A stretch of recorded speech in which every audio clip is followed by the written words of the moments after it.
Que mistério é esse que envolve as mães? Eis uma pergunta difícil de explicar. Não existe uma única criatura no mundo que não haja experimentado o envolvimento de sua mãe. Seja um envolvimento positivo, amoroso, seja um envolvimento lamentável, doentio, patológico. Mas ninguém escapa da presença da mãe. Alguém pode nascer sem a presença do pai, mas é impossível alguém nascer no mundo sem a presença da mãe. A mãe é essa criatura tão especial que muitas vezes atormenta a vida dos filhos, desejosa de impulsionar a vida do filho. Muitas vezes abafa o filho, querendo protegê-lo. E desse modo, verificamos quanto é importante essa figura no mundo. Em O Livro dos Espíritos, de Allan Kardec,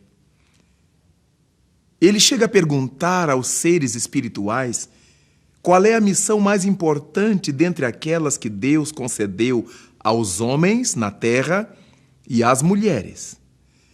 E os imortais respondem a Allan Kardec que a missão mais importante é a da mulher. E complementam, porque é ela que educa o homem. Quando nós pensamos nisso, verificamos a importância da mulher consciente. Quando ela tem esse apercebimento do seu papel e quando tem essa certeza de sua influência.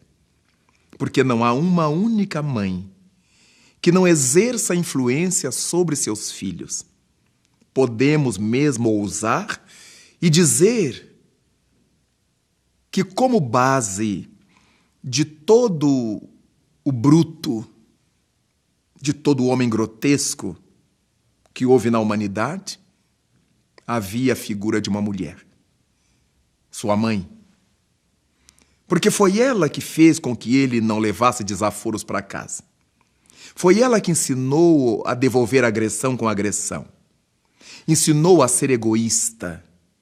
Mas por baixo da história de todo santo, de todo missionário, de toda criatura do bem, existe a figura de uma mulher, de sua mãe.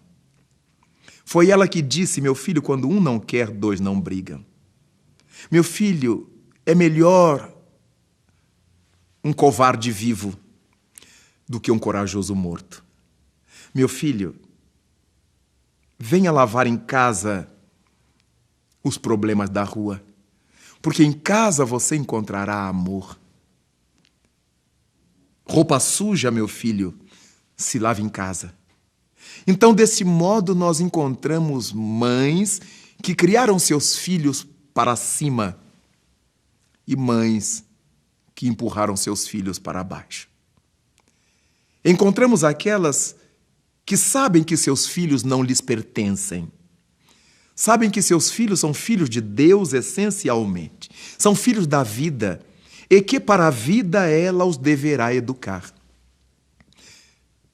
Mas há outras que supõem que eles sejam seus pertences e inoculam neles as suas fragilidades, os seus medos, os seus temores, seus pontos de vista.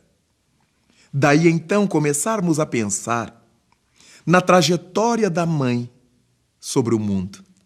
Quando ela tiver essa consciência do seu papel junto aos filhos, quando ela admitir que serão seus filhos os professores de amanhã, os médicos, os advogados, os juízes, os políticos.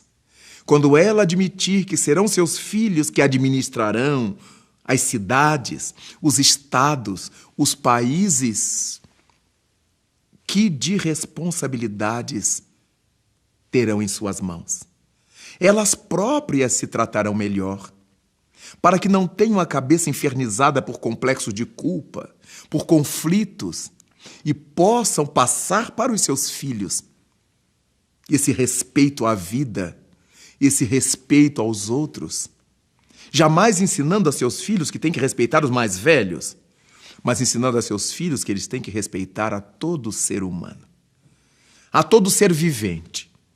E aí a mãe ensinará os filhos a amar os vegetais, a proteger as florestas, começando a cuidar dos jardins em casa. Ela ensinará o respeito aos animais. E desse modo, então, quem começa das coisas simples terá a capacidade de realizar as coisas complexas. Ah, mulher-mãe, que mistérios envolverão a sua figura.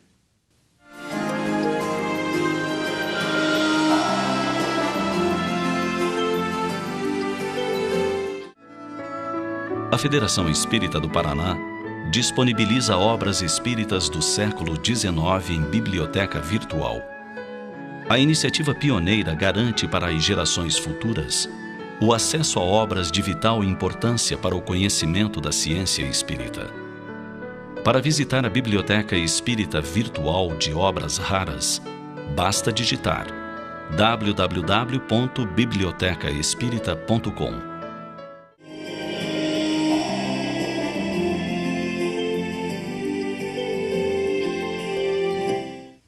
A missão da mulher, desse modo, é uma missão misteriosa, porque ela consegue penetrar a alma do seu filho.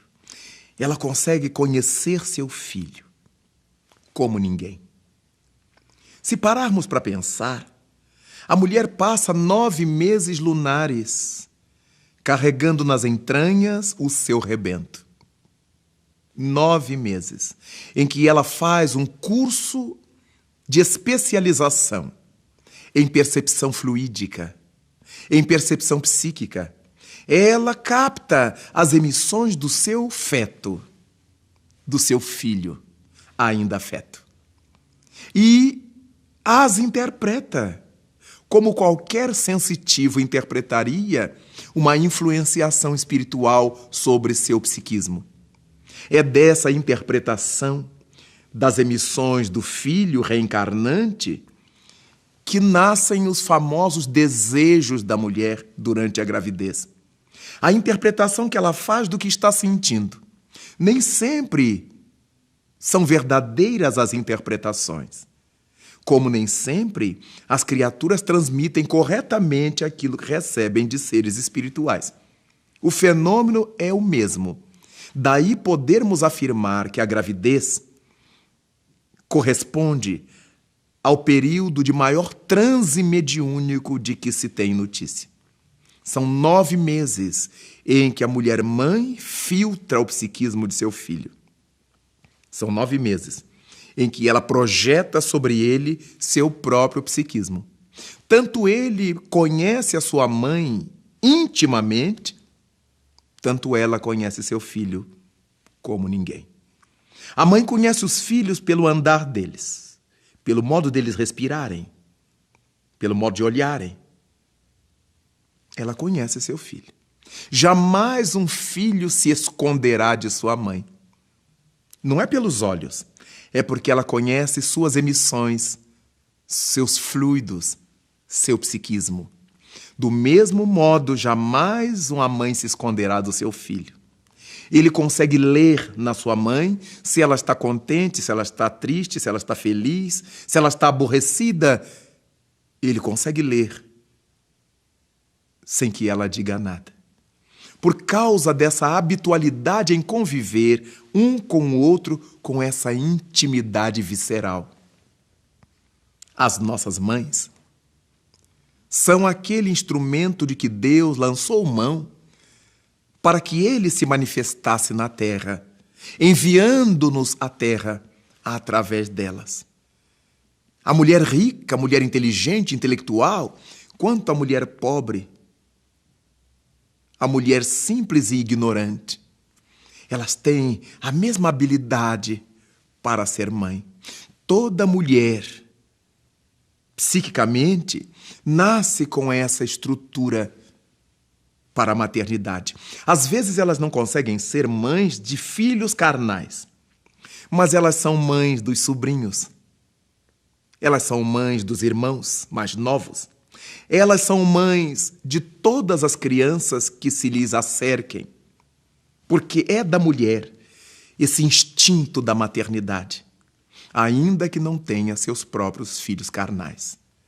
É dessa maneira que nós verificamos que há um mistério notável na maternidade. E esse mistério se chama amor. Esse amor que vem se desenvolvendo do instinto para a razão. É esse amor, nas devidas dimensões, que faz o ninho entre os irracionais, que faz com que a galinha guarde seus pintainhos sob as asas, que faz com que os felinos lambam suas crias, que faz com que os pássaros ponham na boca dos seus filhotes o alimento que trouxeram no seu próprio estômago. É isto que se desenvolveu ao longo dos milênios e explodiu cá em cima, na coroa humana, e recebeu o nome de amor de mãe. Profundamente irracional. A mãe ama seu filho independentemente do que ele seja, de quem ele seja. O maior santo recebe o amor de sua mãe. O maior vilão, o mais espúrio dos seres, recebe o amor de sua mãe. Em todas as cadeias públicas, nos dias de visita, pode faltar a esposa, o filho, o amigo, nunca a mãe. Ela estará sempre lá, amando seu filho na felicidade ou na desdita, na alegria ou na tristeza. Porque ser mãe é, de fato, trazer uma proposta de Deus para aliviar as lutas do mundo. Enquanto Deus mandar à terra seus filhos no seio das mulheres mãe, é porque Ele ainda confia no progresso da humanidade.